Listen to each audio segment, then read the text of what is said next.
हमारा देखिए next question क्या कह रहा है। If in a triangle ABC the altitudes from the vertices ABC on opposite sides are in HP, then sine A sine B sine C are in. तो sine A sine B sine C किस में होंगे, ये आपसे पूछ रहा है। तो आइए इस क्वेश्चन को भी हम लोग सॉल्व करते हैं। तो सबसे पहले हमसे जो है एक ट्रायंगल में फिगर बनाता हूँ। दिस इज ट्रायंगल ABC और इसका अपोजिट साइड ये स्मॉल है, इसका अपोजिट साइड स्मॉल B, इस एंगल का अपोजिट साइड ये स्मॉल C है। यहाँ से एक परपेंडिकुलर ड्रा करता हूँ मैं, इसको मैं P1 मान लेता हूँ। यहाँ से परपेंडिकुलर ड्रा करता हूँ, इसको मैं P2 मान लेता हूँ। और यहाँ से मैं परपेंडिकुलर ड्रा करता हूँ और इसको मैं P3 मान लेता हूँ। तो ये मेरा P1 P2 P3 वैल्यूज़ हो गई, ठीक है। अब उसके बाद जब P1 P2 P3 मिल गया मुझको, तो यहाँ से मैं आसानी से लिख सकता हूँ इन सारे ट्रायंगल्स में से एरिया की वैल्यू, ठीक है।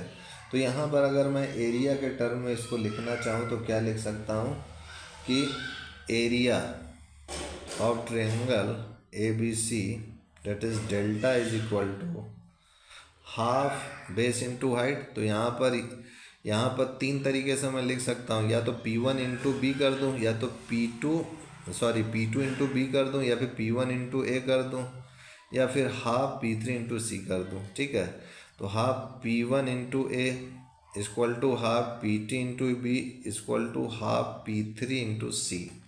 ये मेरा होगा एरिया ऑफ ट्रायंगल ABC। अब यहाँ गिवन में है कि ये जो एल्टीट्यूड्स हैं वो किस में है, R इन HP में है, ये गिवन में है। तो जब ये HP में होगा तो यहाँ से अगर मैं P1 की वैल्यू निकालूं तो 2 डेल्टा अपॉन A आएगा। तो जाहिर सी बात है कि 2 delta upon A, 2 delta upon B, 2 delta upon C, ये भी HP में ही होंगे, R इन HP, ठीक है। तो अब यहाँ 2 डेल्टा कॉमन मिल रहा है, तो मैं 2 डेल्टा से डिवाइड करके इसको हटा दूंगा, यानी 1 अपॉन A, 1 अपॉन B और 1 अपॉन C किस में हो जाएंगे, ये भी HP में ही हो जाएंगे। और जब ये भी HP में ही हो जाएंगे तो यहाँ से इसका जो उल्टा रेसिप्रोकल होगा वो किस में हो जाएगा, वो AP में हो जाएगा, R इन AP। और मुझे पता है कि बाई साइन रूल क्या कहता है कि A upon sine A is equal to B upon sine B is equal to C upon sine C is equal to K। तो A की वैल्यू हो जाएगी K साइन A, B की value हो जाएगी आपकी K साइन B, और C की वैल्यू हो जाएगी K साइन C। तो यानी A की वैल्यू यहाँ मैं लिख सकता हूँ K sine A, K sine B और C की वैल्यू K साइन C। ये भी जो है क्या होगी, R इन AP में होगी, ठीक है। ये फॉर्मूला, इसको ध्यान रखिएगा।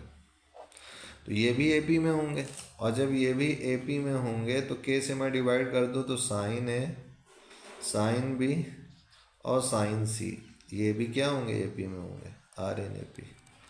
तो जब ये भी AP में होंगे तो हमसे ये पूछ रहा था कि sine A sine B sine C किस में होंगे, यानी AP में होंगे। B ऑप्शन इसका सही है, तो B is the correct answer. तो इस टाइप से मेरा ये क्वेश्चन भी हल हो गया। नेक्स्ट क्वेश्चन हम लोग नेक्स्ट वीडियो में देखेंगे। ये वाला क्वेश्चन मैं आपको पहले करा चुका हूँ, और ये वाला क्वेश्चन नेक्स्ट वीडियो में देखेंगे हम लोग। तब तक के लिए जय गुरुदेव, जय श्री राम, जय Hind, and I will see you next time.